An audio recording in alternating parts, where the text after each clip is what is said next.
Welcome back to the new professional StarCraft 2. I'm excited to reintroduce you to one of the best Zerg players in the entire history of the game. Even reaching all the way back to Wings of Liberty, representing his team, Free CS, in the red, it is Sue. Now, up against him is another storied player with over a decade of professional StarCraft. Under his belt, a lot of experience. It is the Terran in the top right for Onside Gaming, Ryung. Yes, a matchup that could have been straight out of GSL in 2013.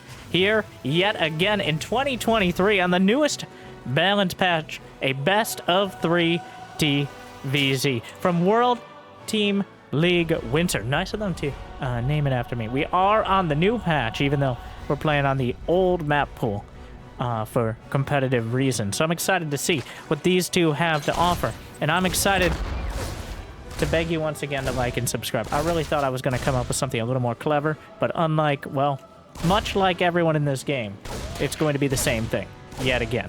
Reaper, hatch first, 3 hatch, 3 command center. We've seen it before, you've heard it before, but I'm going to ask you once again, like, subscribe. Jimmy, what are we at?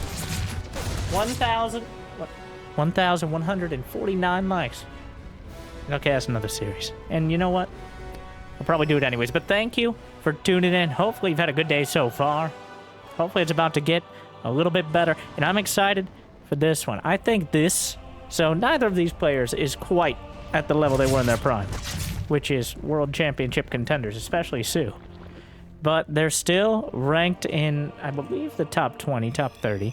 They're fighting alongside their teammates, like for Onside Gaming got Maru and Solar.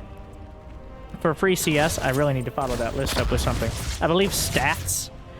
Well, we'll be casting some of those games, so I'll cover it then. But, so, right now, all the talk is about, well, your Serals, your Marus, your heroes. But these are still some of the very tippy-top players. And I have it on good authority this matchup is going to be showing off some of the new changes. For better or for worse. So, I do want to detail them. The most important one, I think, relevant to your average Terran versus Zerg, is the nerf to Banelings. Banelings with speed will now have 5 less HP, down from 35 to 30.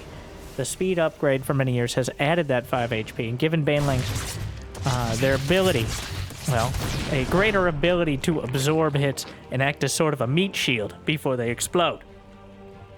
Additionally, the Baneling damage from upgrades against light. So Banelings get a bonus against light units. I think we all know that. And the upgrades increase their damage and the bonus against light. But that bonus against light has been removed, which results in about 2 less damage per upgrade against light units than we were seeing before. Now, this was touted as a way to stop Banelings from... with Banelings with +2 melee attack from one-shotting probes. No probes here, but plenty of Marines. So I am very interested to see how that interaction works out. On another note, though, Baneling speed is a few seconds quicker, I believe 8 seconds quicker, and only costs 100 as opposed to 150. So you can get 2 extra Banelings for that, so that'll probably make up for it. We'll have to see. On the other side, for Terran, you have the, well, one change that, for better or worse, the Widowmine with drilling claws now unburrows somewhat faster. So, was buffed in the later game, though that's not going to be relevant for quite a while, if at all. And Snipe now takes 1 more hit to kill Ultras and Roaches. Also, EMP Radius was nerfed. We get to that late game stage. One last...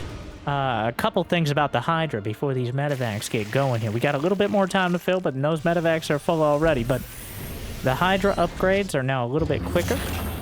Speed and range. I believe the range upgrade is a little cheaper.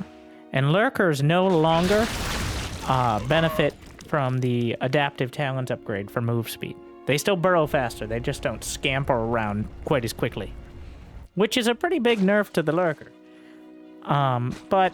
That's one I definitely agree with. It was always odd to me that the unit that could burrow most quickly was not Terran. So thankfully we fixed that. Alright, combat shield. Finishing up, we've seen 2 Zerglings, a Marine and a Reaper die so far. A passive start, as both these players, I think, more of a macro-oriented one. And indeed, here we go. Baneling speed about to complete. Kicking in quite quickly here.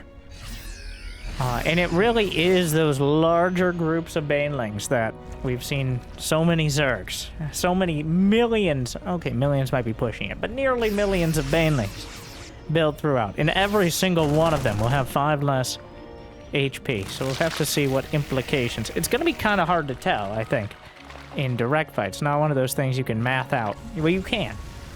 But when push comes to shove, and we shove each other back and forth across the creep, and on the battlefield, that's when it really matters. And how easy it is to dislodge a tank push, or marine timing, or defend against a counterattack, stuff like that. Alright, so the first couple tanks coming up. The Banelings rolling in all clumped up. Marines on their way back. Siege tanks able to pick them off, and, well, I will say Sue did not do an incredible job of minimizing the splash damage. Siege tanks still kill Banelings in the same amount of hits, just to be clear. Though that splash damage will have a greater effect on the ones it doesn't kill in that first hit. We got drilling claws on the way. Ryung very willing to show that off, it seems. Especially now that he's confirmed it's going to be a heavier Hydra Ling strategy. But there are plenty of Hydras behind. Against just Ling Bane, the Widow Mines make a little more sense. The Hydras can outrange them and generally aren't as vulnerable to them. Zerglings and Banelings trying to close in. Ryung just stims all the way back, stands his ground off the creep, and the Hydras and Queens gonna try to fight. And I think there's enough Hydras here. Brenda, get back here! This isn't the time. I'm sorry. Okay, oh my. Sorry, I blacked out for a second. We got 3 mines on the way at a time. As Ryung has traded out the Siege Tank card for the Widow Mine key fob. And, well, now that's clinking around in his pocket. And Drilling Claws is halfway down. So we'll have to see. Hydras are a pretty good built-in counter to a more heavy Widow Mine composition, as long as you're able to maintain the critical mass, as Hydras are not particularly cheap to come by. They really slow down the rest of your tech if you're forced to continue rebuilding them.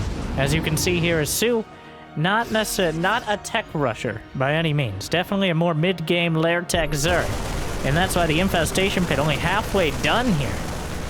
He's going to be relying on the Hydras, Lings, and Banes. Ryung slurps up the Marines and dodges away. Muscular augments now complete. Hydra range already done, the groovy spines. Widowmine drop heading out. Ryung looks determined to check them out. He does have Drilling Claws, which does give him that extra opportunity to both burrow and unburrow quickly. Well, the Queens are chasing down the medevacs at the back. And that will draw some of the army out of position. Ryung able to clear up some of the creep at the front. Ryung just hanging out for now. The Marines standing their ground at the watchtower. Able to pick them up into the medevacs. And Hive is now about halfway done. Ryung just not making too much progress here. Mine drop though. Drilling Claws done. Sue not reacting.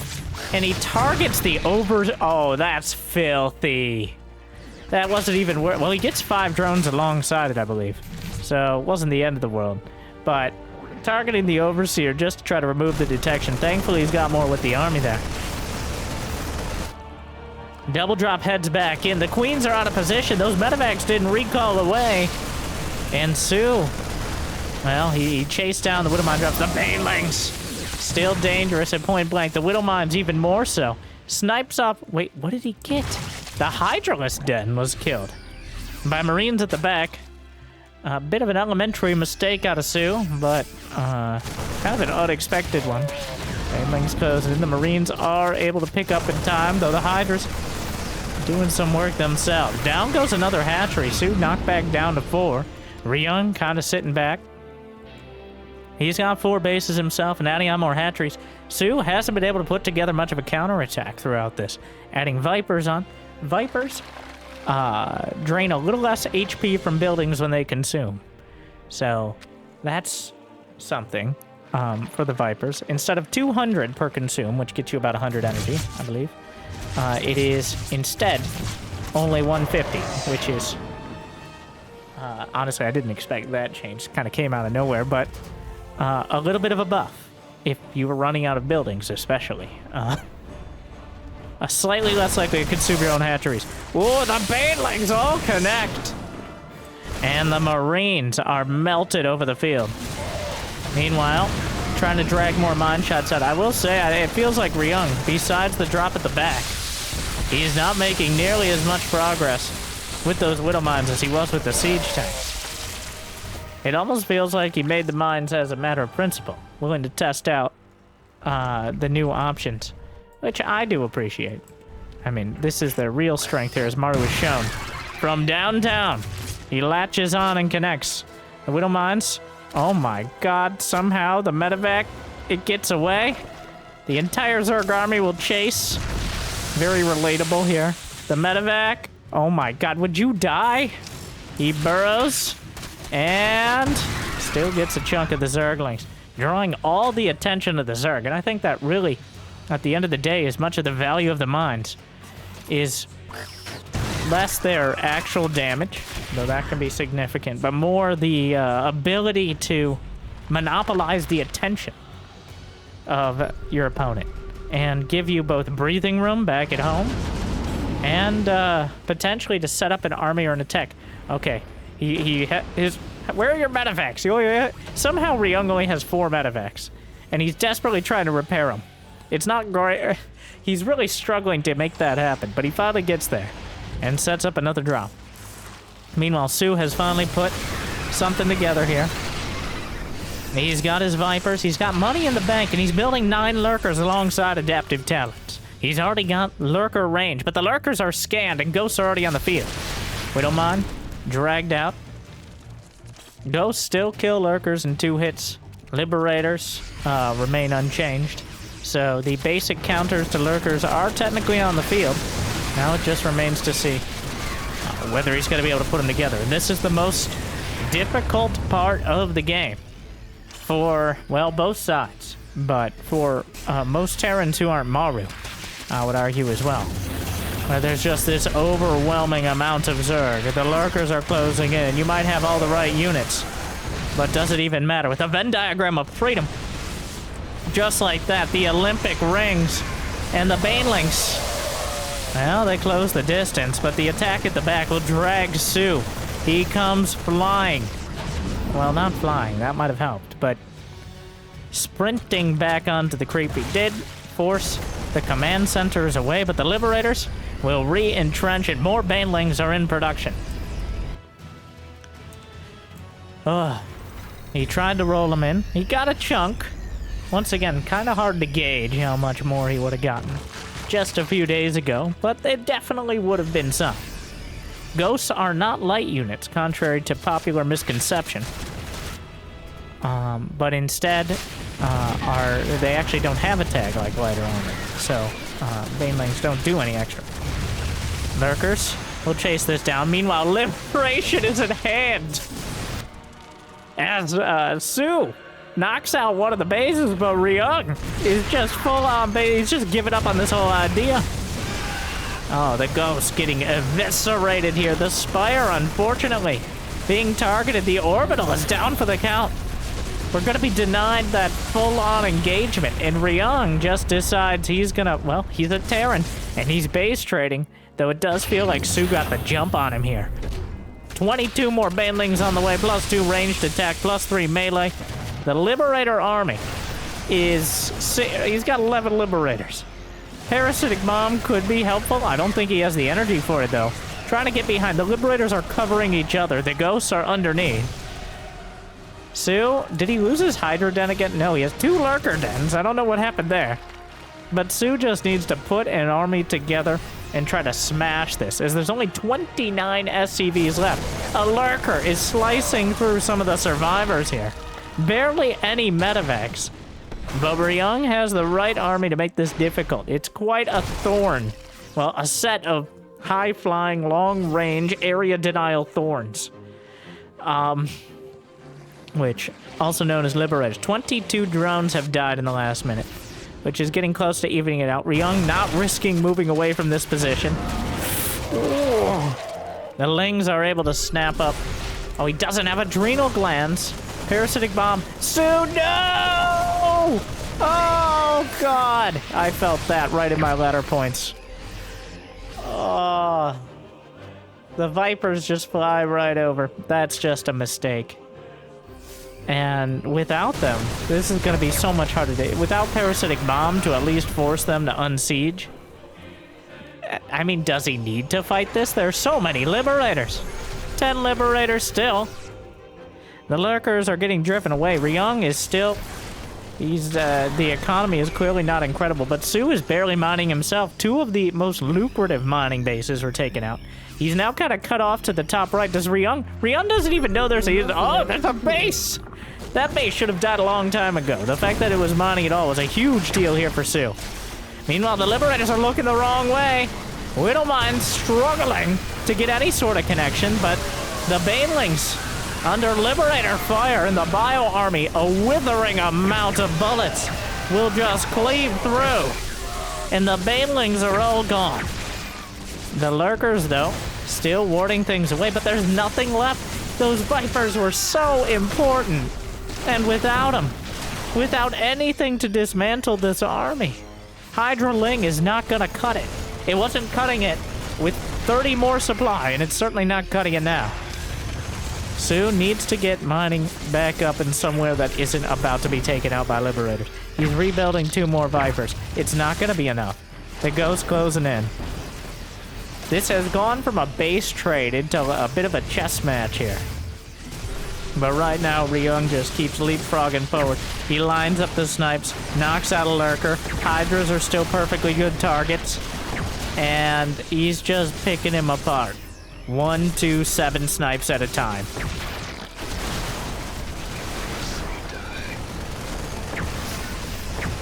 The Marines and the Marauders.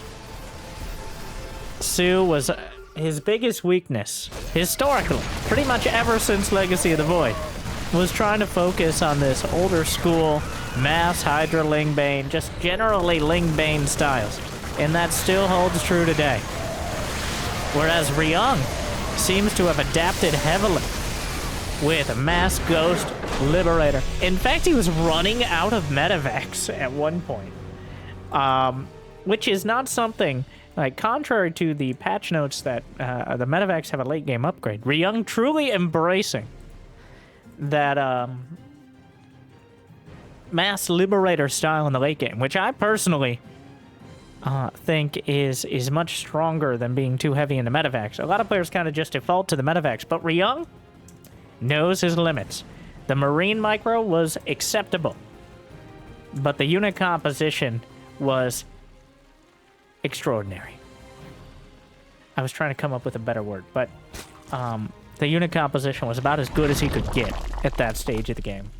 Just enough medevacs to keep the ghosts healed up, and then Liberators covering every angle.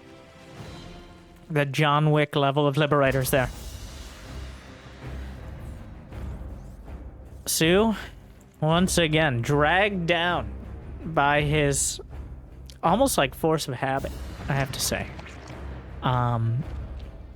Dragged down by the kind of inflexibility in the late game. Sure, Hydra Lingbane can get you very far, but I think Ryung made the right call. He, despite losing his own bases, he took out most of Sue's money. And if he had figured out that other base more quick... What is this? Why are you like this? Damn it.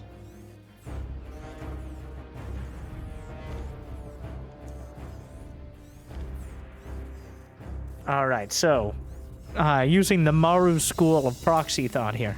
Whenever the series just started, you just won a game or you just lost a game, is usually the best time to proxy. So, Ryung, subscribing to that same idea, just like you should subscribe to this channel if you want more big ideas like that one. It's going to be a half and half proxy. Is he gonna send... No, the timing of the second barracks, like, it should be obvious to Sue. Alright, when the Overlord gets here, and then, well, by the time a second Reaper shows up at the base, so that's when, if nothing else. No, the Overlord didn't even venture out to scout the wall in here, which I think is, oh, very smart. Never mind, he's smarter than I am. He waited until the Reaper came by, because if he didn't go for Reaper, well, one, he doesn't want to give away the Overlord, and two, he doesn't want to get sniped up by Marines. So Sue actually playing a lot smarter than I was paying attention to. But now he's gonna see, well, the Reaper's in the main. The second Reaper should come as a mild shock. Hopefully not more than that. But the Reapers almost get a drone. Bruised a bit here. What happened out here? SCV was trying to block the third, but a Zergling got it, got a hold of it, made a chew toy out of it.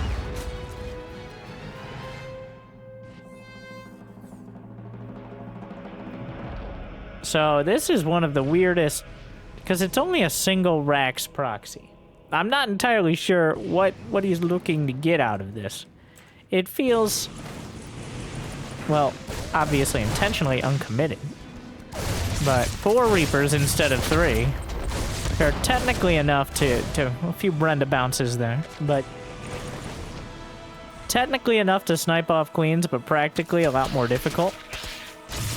Ryung starts a reactor. The Marine will take out the Zerglings before they're able to nibble their way through it. Very thankfully.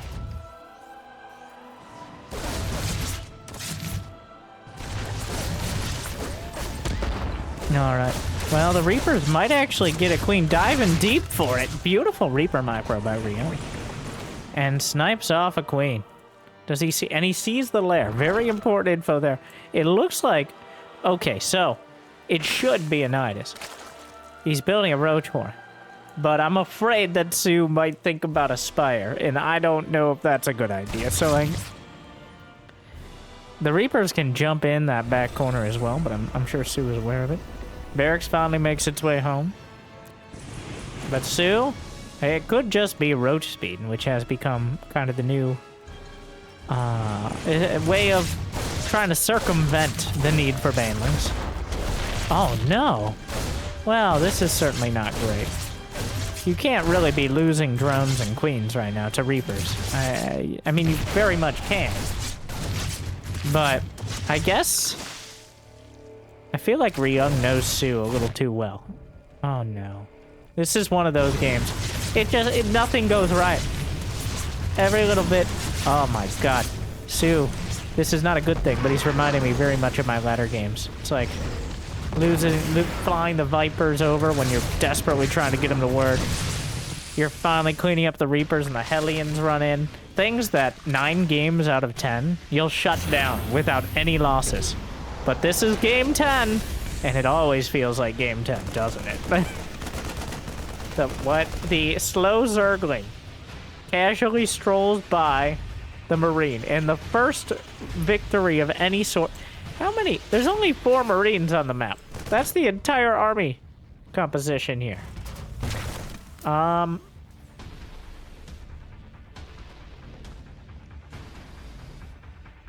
Well, the Banshee comes out. The Banshee, very important for defending against roaches. Unfortunately, it didn't spot the roaches.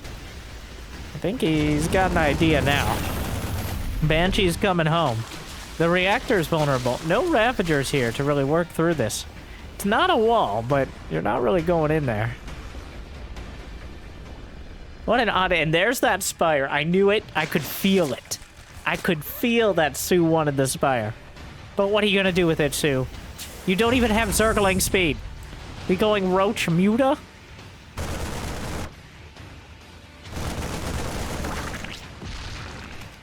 I'm not sure. Well, Ryung doesn't have very many units at all. He knows... Sue should know he's going for buy. You should know it's not mech. Just because they build a Banshee. Yeah, there's 7 mutas. Sue, that's an... What? He didn't spot the Spire, but you know what? There's no... It's incredibly suspicious. Oh, he thinks it's burrow move roaches. Ah, I'm like, well, the turret there is kind of weird. No, that's for detection against burrow move, potentially. So, Ryung may very well get caught off guard by these mutas. Sue, I knew it. He wanted them. And he's got them now, but is it going to be enough? No overlords in the path of those medevacs means they'll unload essentially untouched here. As the Marines will pop out. They don't have any upgrades but Stim might well be enough. Mutas are trying to come in. They have been spotted here. Turrets are on the way. Dives back. Marines able to block out in time. But Ryung flies past the Spore Crawler on the way out. It was dangerous. Another turret. They cut the ribbon on that just in time. Threw the dude inside of the turret and set him to spinning around for the rest of his life. Until he maybe gets replaced by automation. Because once they get high-sec auto-tracking, just like SCVs are replaced by mules, the turret man gets replaced by a robot who does his job better. So, if that's not a metaphor for something, then I'm a elephant in a tutu, which is not what a metaphor is, but it's an analogy. So...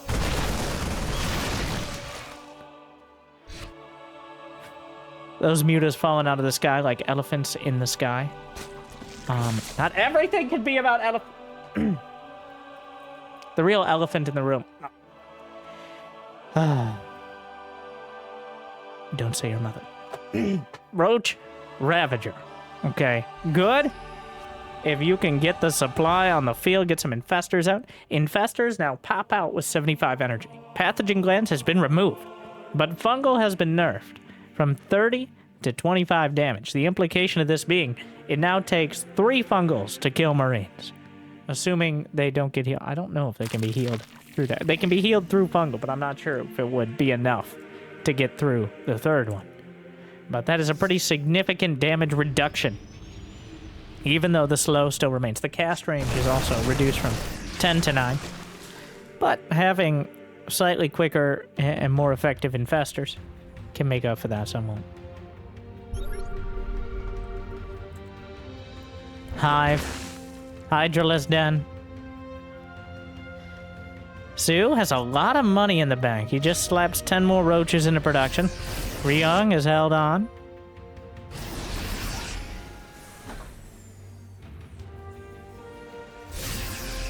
Oh. The few mutas left will prompt the Marines to run down and try to deal with them. The Roach Ravager has been spotted. Ryung has done a good job. Against this sort of unit composition, your best bet is to build up as much army supply as possible and do one big swing where you try to just essentially gun down all the Roaches and Ravagers, which, you know, making great strides in that. Down go more Roaches, more Ravagers. The mutas coming in. Sue fighting into a clearly advantageous position here for Ryung. Trying to get whatever trades he can, I guess, before upgrades potentially kick in. He's got Hydras on the way as well. But at the end of the day, is that going to be enough?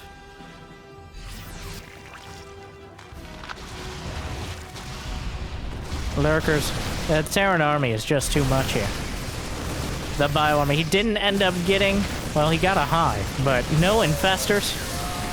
And without him, Lurkers without range, +2 missile attacks. He splits, he stims, and the siege tanks on the back line, the Marines on the front, and the Marauders right behind him. Should be enough.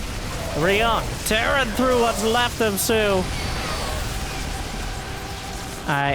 The mutas, though, making that depot very uncomfortable. Unfortunately, honestly, the mutas... or a lot of time and effort and resources spent just getting almost nothing done. And that slowed down Sue to the point that Ryung, here he is, knocking on the door, and Sue just cannot answer. The Terran army rips through it, and down Sue goes. I do think less than... Oh, that does bring us to our bonus game, by the way. I also have a game, not the same players, but of Mech versus Zerg. Not a particularly long one, but I did want to put that one out there and check it out. I don't know exactly how it ends, but it is also from the World Team League. But I think Ryung did play significantly better in that series. He deserves his victory. I know we're going to get the YouTube comments about Zerg being there, but you can't lose your Vipers. You can't delay your Hive tech. Ryung has clearly adapted to the times, and Sue is stuck in the heart of the swarm. But unfortunately, that heart has outgrown him somewhat, it feels like. And Ryung claims the 2-0. But we've got 2 new players, still, from the top tier World Team League. Wayne versus Vindicta. Here on Dragon Scales. 2 of our more up-and-coming players. Wayne has actually been making some pretty big splashes lately. I don't want to screw. I want to make sure we get the team names out there. Jimmy. I wasn't sure exactly how long those matches would go, so when it comes to the bonus games, well, one, I wanted to show off a few different styles. With World Team League, you're not necessarily going to get the satisfying conclusion of the series because you're trying to put out players who know how to beat their opponent, or at least try to time that out. And if you have the opportunity, it would be awesome if you could check them out. The link is in the description. Jimmy, the link is in the description to check out World Team League, or you can usually find the schedule on Team Liquid. All right, so we do have Platinum Heroes. Vindicta, definitely not a Platinum player. High Grandmaster as Terran. Up against, okay, Starlight Twinkle, which is actually a mostly Chinese team. But Wayne also alongside Cham and Nice rounding it out. Actually, they're top players, I believe. Wayne, I believe, is... So Starlight Twinkle versus Platinum Heroes, which is certainly a different vibe.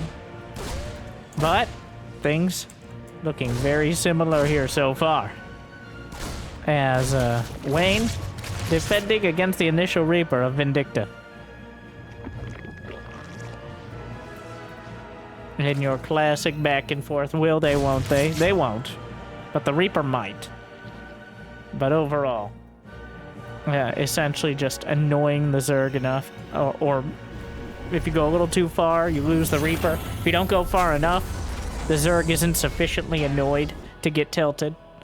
Which is sometimes what it feels the Reaper is accomplishing more than anything else.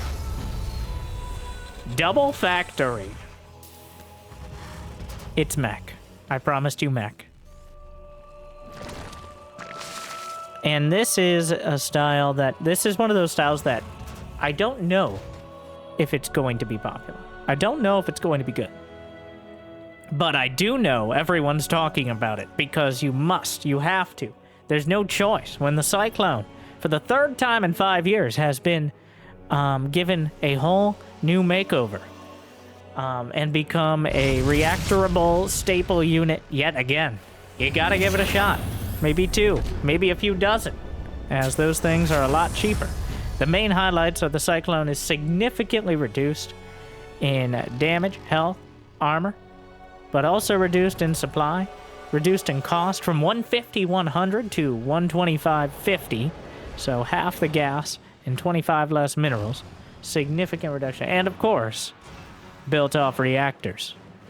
So it does maintain the ability to lock on, and it no longer has a cooldown. So essentially it has an auto attack while moving with extra steps. Well, actually no steps at all, because technically it's on treads. Or wheels. I don't know, like tread wheels? Either way. Well, gonna dance with the queens here. The Hellions gonna help out. The Zerglings actually just get the wraparound. And yeah, the SCVs show up a little late to the party. Couple more clones. Able to trade with the Lings on the open field. Still pretty good. It takes 4 hits to kill a Zergling without upgrades. but definitely can't be fighting a couple dozen Lings with only a couple Cyclones. He brought the SCVs up to repair, which is quite a commitment at this stage of the game. The Zergling counterattack looking for the catch here. Gets a Marine, but honestly that just makes the micro easier, as now he can focus entirely on the Hellion Cyclone. The Hell Clones are back, baby.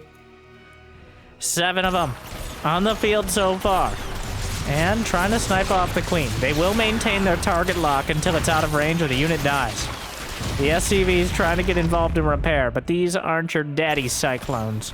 Unless your daddy is Maru, in which case you're way too young to be watching this cast. And also, Maru's still using the new clones as well. But Maru the prime offender of the old spammable Cyclone. The era of building in your main being the sign of a weak Terran. Now, we build in our main, but we just build a whole lot of Cyclone. Dancing back and forth. Wayne, 53 drones. Easily... Whoa, the Zerglings, though. Getting a great flank going. And it's actually very difficult, because you can't A-click and get the lock on. You have to manually lock on. So Vindicta getting cleared off the field with a solid Zergling flank. And even though they might be the price of Stalkers, Zerglings are still cheaper. There weren't nearly enough Hellions there. Though the Cyclones do take up a significant amount of space. So they physically can block a lot of those ramps. That also works against them when they're trying to get particularly much damage done in high numbers. The general clunkiness of the Cyclone has not been reduced significantly. It is still a difficult unit to micro in numbers greater than 1, to be honest.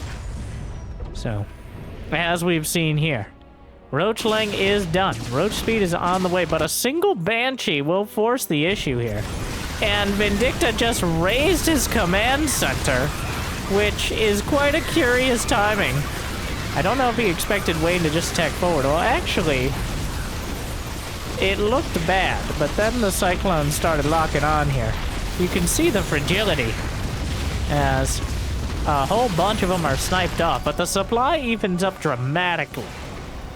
Overall, I do think that was actually better for Vindicta. Yeah, it's hard to gauge there. But again, you have to get out of your mind the Cyclone of old. This is literally half the gas cost. So overall, 600 more minerals are lost there by Wayne, but they were lost on Vindicta's side of the map, which gives time and space to drone up, to diversify that unit portfolio, add some Hydras in, Infestors as well. Hurricane Thrusters on the way. Strap a rocket boost to the back of those Cyclones and get them moving. It is a speed upgrade for the Cyclones, bringing them a little closer to their previous speed. 2 Cloaked Banshees just kind of wandering into the main. Interference Matrix is on the way for the Raven as well. I'm not... Did he misclick? Well, he already got cloaked. Did he misclick? Okay, so he may have misclicked Hyperflight rotors. If he's on grid hotkeys, the Interference Matrix upgrade is now on the same hotkey, I believe, that Hyperflight rotors, the Banshee speed upgrade was. As it makes no sense to be getting Interference Matrix here. That actually may come back to really haunt Vindicta. Especially as Banshee speed is an incredibly important upgrade when fighting against, say, Infestors and Hydralisks. And in general. Well, the Banshees are trying to fight on the front lines. Siege tanks at the back. The Ravagers, a few Zerglings slipped into the mineral line, but the SCVs are cleaning them up. A very odd fight here. But it looks like Vindicta is going to hold the start of it. There's enough detection left over. He just lost the Overseer to the clones, though. And while it looked okay for Wayne to start, again, it falters as the reinforcements of Vindicta are able to hold the line. I wonder if he'll notice he doesn't have that Hyperflight upgrade. They're still pretty quick as it is. Cyclone speed is completed. We got smart servos on the way. The Hellbat Hellion And then technically Thor and Viking, transformation, speed in general. Now Ghost Academy, to try to bring him a little further into the late game, suspecting maybe, well, just dealing with infestors for one. And, well, late game, lurkers in general are much easier to deal with if you have a few ghosts on your side. Yeah, I think that is incredibly unfortunate for Vindicta. That some growing pains, even for some of, maybe not the top pro, but still one of the top 50 players in the world. Oof.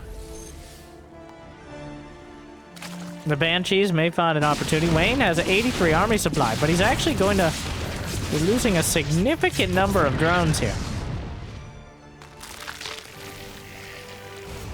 Is Blue Flame done? Blue Flame is done for those Hell chests.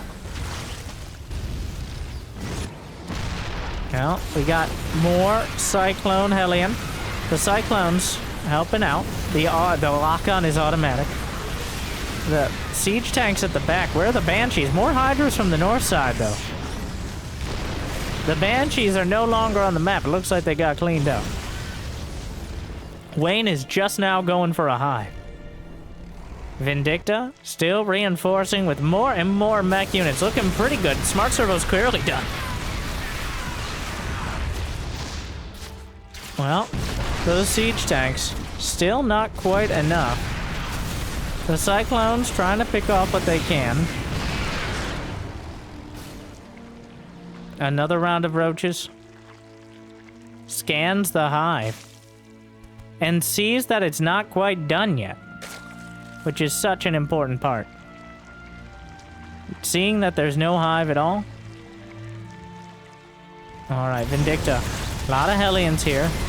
A lot of Cyclones. Where are the siege tanks in this fight?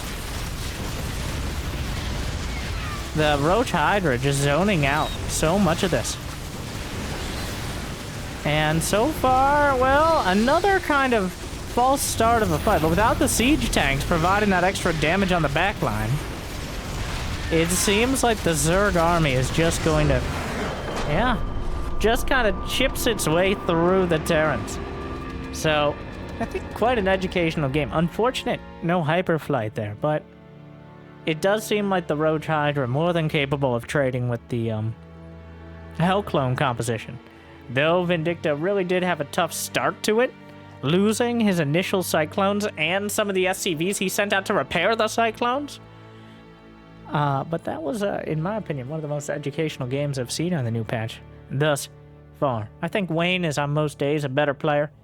Or at least finds more success. But Vindicta showing some interesting styles, one I personally like playing a lot. And I'm interested to see more, so I'm going to keep my eye out for some of those games. What kind of games do you want to see, besides good ones, of course? But thank you for watching. I hope you enjoyed. I hope I made your day a little bit better. And I hope, if you got the means of motivation, check out Patreon, YouTube membership, all that. Otherwise, just like, subscribe. I'll see you next time. Thank you again to World Team League. Thank you for watching. Good luck, have fun. Stay chill.